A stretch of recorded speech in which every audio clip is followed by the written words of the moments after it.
Assalamualaikum dan selamat pagi. Apa khabar murid-murid? Bertemu kembali kita dalam kelas sains secara PDPR.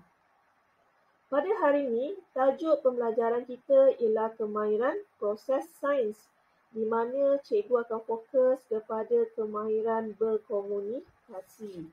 Jadi murid-murid, kita lihat dulu ya, objektif pembelajaran kita hari ini ya. Objektif pembelajaran kita hari ini ialah murid boleh menyatakan sekurang-kurangnya 3 bentuk berkomunikasi. Jadi pada hari ini kita akan mempelajari 3 bentuk berkomunikasi dan murid boleh menyatakan apakah bentuk komunikasi tersebut. Yang kedua, murid boleh merekodkan maklumat dalam bentuk yang sesuai. Jadi berdasarkan pembelajaran kita hari ini, berkomunikasi adalah cara di mana kita nak merekodkan maklumat dan menyampaikan maklumat. Dan apakah cara yang sesuai dalam kita merekodkan maklumat tersebut. Okey, jadi cikgu akan terangkan dululah apa maksud berkomunikasi. Berkomunikasi ialah cara kita menyampaikan maklumat kepada orang lain. Jadi kenapa pentingnya ada komunikasi? Sebab kita nak sampaikan maklumat. Kalau dalam sains, kalau kita melakukan aktiviti penyiasatan, kita nak menyampaikan maklumat hasil penyiasatan yang diperolehi. Jadi kita perlu ada kemahiran berkomunikasi. Jadi apa kemahiran berkomunikasi yang kita akan pelajari pada hari ini? Okey, kalau murid perhatikan, kita akan mempelajari 3 kemahiran berkomunikasi, iaitu yang pertama lisan, yang kedua lakaran dan yang ketiga ialah tulisan. Contohnya kalau kita tengok pada gambar di sini ya. Maklumat yang kita nak sampaikan adalah tentang seekor kumbang kura-kura. Jadi bagaimanakah cara kita nak menyampaikan maklumat tentang kumbang kura-kura tu? Kita buat dulu pemerhatian. Sebelum ni kita belajar bagaimana nak memerhati, betul? So berdasarkan pemerhatian kita akan ceritakan. Bagaimana cara untuk kita ceritakan maklumat yang kita nak sampaikan? Jadi kita boleh sampaikan maklumat dengan cara lisan, iaitu awak bercakap, ataupun melalui lakaran dengan cara kita lukiskan, dan juga melalui tulisan. Dan semua tu boleh difahami, boleh disampaikan dan boleh difahami. Jadi murid-murid, kita tengok dulu ya satu persatu ya bentuk komunikasi yang pertama tadi yang kita sentuh ialah lisan. So cikgu terangkan kat sini. Lisan ni dia melalui percakapan. Ni yang selalu kita buatlah, kita bercakap. Tapi kat sini kita bercakap untuk kita menyampaikan maklumat. Dan maklumat tu didengari dan juga difahami. Itu adalah lisan. Contohnya tadi kalau awak nampak kumbang kura-kura tadi, awak buat pemerhatian, apa yang awak boleh ceritakan tentang kumbang kura-kura tersebut? Kita akan ceritakan berdasarkan apa pemerhatian kita ya. Contohnya apa bentuk dia, apa warna dia, adakah berapakah bilangan kaki pada haiwan tersebut. Itu kita ceritakan melalui lisan. Dan kita adalah yang orang yang kita nak sampaikan tu dia boleh dengar maklumat. Dan dia juga boleh fahami. Yang kedua adalah melalui lakaran. Lakaran ni kita tak gunakan lisan mulut, tapi kita memerlukan bantuan. Contohnya pensel untuk kita melakarkan, kita melukis gambar. Gambar apa tadi? Contohnya tadi kumbang kura-kura kan? So kita akan lukiskan gambar kumbang kura-kura tu dan orang yang melihatnya akan faham ya. Itu adalah gambar seekor kumbang kura-kura. Jadi kita menjelaskan, menyampaikan maklumat melalui gambar. Dikenali sebagai berkomunikasi secara lakaran. Yang ketiga tadi apa? Tulisan.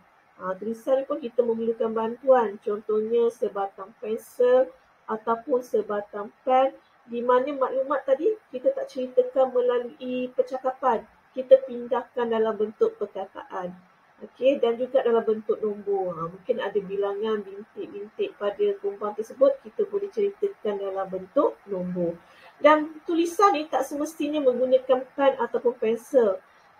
Sekarang ni zaman teknologi, betul? Kalau kita menaik pun menggunakan gadget seperti komputer, dan dipaparkan melalui skrin dalam bentuk tulisan ya. Okey, itu juga dikenali sebagai berkomunikasi secara tulisan. Jadi murid-murid, pentingnya ya kemahiran berkomunikasi ni. Sebab tu di sekolah digalakkan murid-murid apa?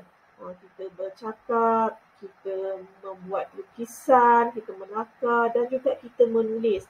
Sebab itu adalah kemahiran dalam proses sains iaitu berkomunikasi. Sebab bila murid-murid boleh menguasai kemahiran berkomunikasi ni, kita boleh menyampaikan maklumat, kita boleh menjalankan aktiviti penyiasatan dan maklumat dan hasil dapatan tu kita boleh sampaikan. Okey, dalam bentuk apa tadi?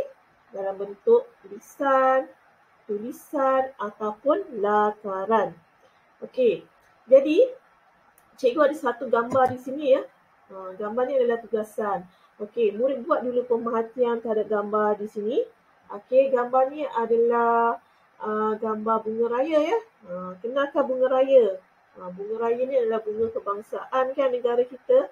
So gambar ni adalah gambar tentang bunga raya. So gambar ni murid cuma perlu buat pemerhatian melalui apa? Penglihatan ya.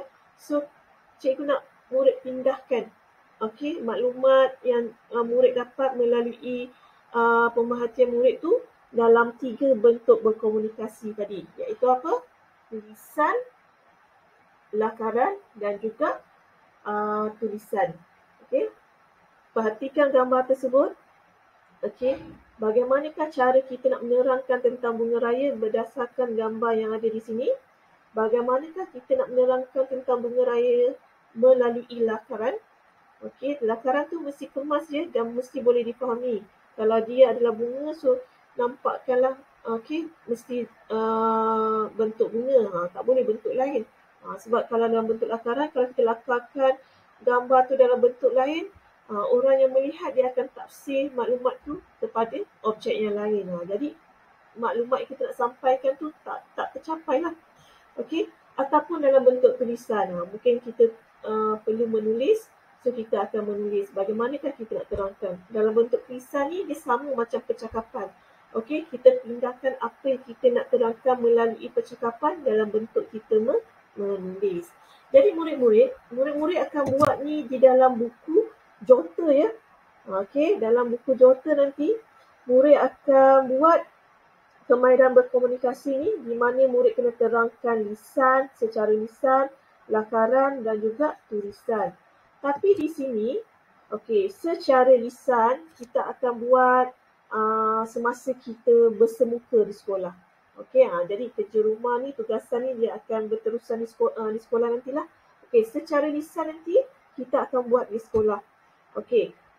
Apa yang murid kena buat di sini adalah murid akan perlu sampaikan dalam bentuk lakaran dan juga tulisan di dalam buku jota. Di sini cikgu ada tunjukkan ya. Buku jota di mana murid tulis tarikh, hari dan juga tajuk pembelajaran kita hari ini iaitu kemahiran proses sains berkomunikasi. Objek yang kita nak gunakan sebagai model dalam kita berkomunikasi ni adalah bunga raya.